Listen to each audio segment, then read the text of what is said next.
द्रौपदी महाराज की, शिव शंकर भोलेनाथ की, राधे कृष्णा की जय। आज है कामदा एकादशी। चैत्र मास शुक्ल पक्ष की एकादशी का नाम कामदा एकादशी है। इसका महत्व ये कथा है।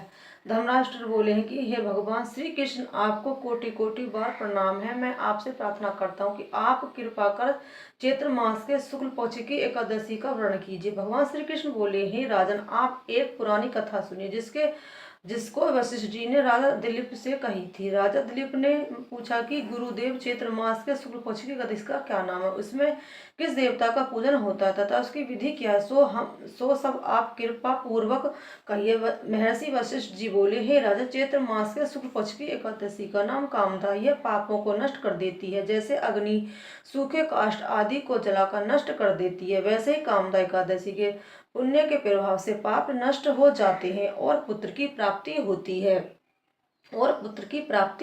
है इसके व्रत से को योनि छूट जाती है और अंत में स्वर्ग को प्राप्ति होती है। अब मैं इसका महत्व कहता हूँ, ध्यान पूर्वक सुनो।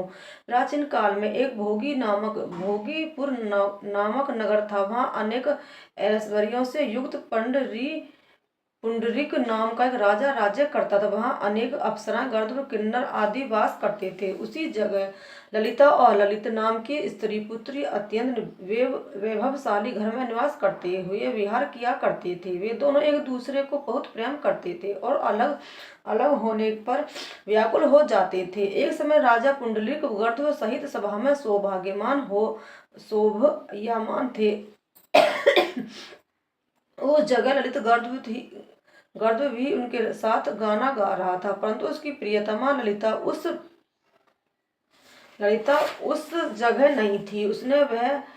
इससे वह उसको याद करने के कारण अशुद्ध गाना गाने लगा। नागराज कंकरोट ने राजा पुंडरीक से इसके शिकायत की। इस पर राजा पुंडरीक ने श्राप दे दिया कि अरे दुष्ट, तू मेरे सामने गाता हुआ भी अपनी स्त्री का स्मरण कर रहा है। इससे तू कच्चे मांस और मनुष्य को खाने वाला रस होगा। तू महापापी है। अपने कर्म का अब तू फल भोग।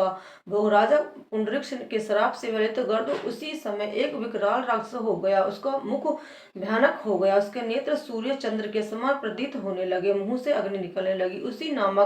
उसी नाग पर्वत की कंदरा के समान विशाल हो गए और गर्द पहाड़ के सामने लगने लगी। इसके सिर के बाल पर्वत पर उगने वाले वृक्षों के समान दिखाई देने लगे। उसकी भुजाएं 2 योजन लंबी हो गई। इस तरह उसका 8 योजन शरीर हो गया।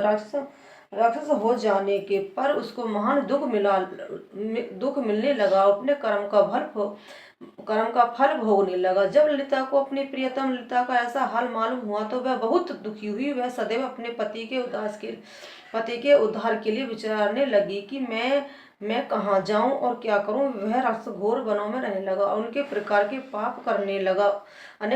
पाप करने लगा। उसकी श्री ललिता भी उसके पीछे पीछे जाती और वह विलाप करती रहती। एक दिन वह अपने पति के पीछे पीछे घूमते घूमते विंध्याचल पर्वत पर चली गई। उसने उस जगह दंडी ऋषि का आश्रम देखा। वह शीघ्र ही उस आश्रम के पास गई और उस ऋषि के सन्मुख जाकर विनय करने लगी।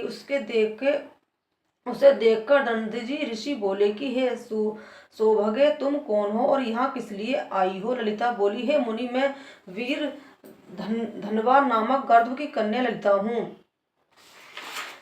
मेरा पति राजा पुंडरीक के श्राप से एक भयंकर राक्षस हो गया। इससे मुझको महान दुख हो रहा है। आप उसे राक्षस योनि से छूटने का श्रेष्ठ उपाय बतलाइए। तथा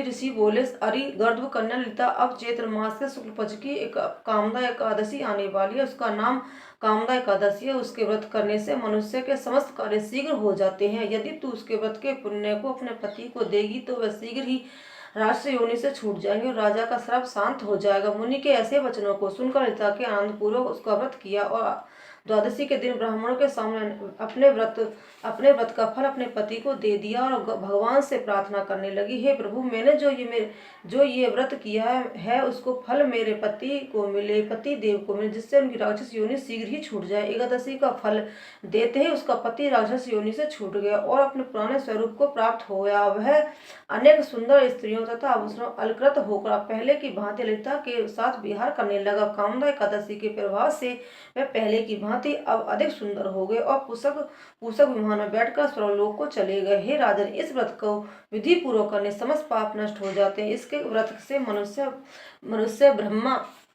मनुष्य ब्रह्मा आदि के पाप और राक्षस आदि की योनि से छूट जाते हैं। संसार में इससे महान कोई दूसरा व्रत नहीं। इसकी कथा व महत्व के श्रवण में पठन से वाजपेयी यज्ञ का फल प्राप्त होता है। बोलो कृष्ण कन्हैया लाल की, वंशी वाले की जय। कामदा एकादशी की जय।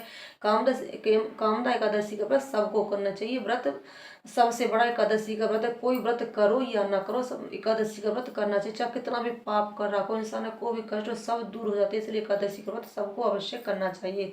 बोलो एकादशी माता की जय। ओम नमो नारायण भगवते वासुदेवाय नमः। ओम नमो नारायण भगवते वासुदेवाय नमः। ओम नमो भगवते वासुदेवाय नमः। ओम नमो नारायण भगवते वासुदेवाय नमः। ओम नमो नारायण भगवते वासुदेवाय नमः। विष्णु भगवान की जय। एकादशी माता की।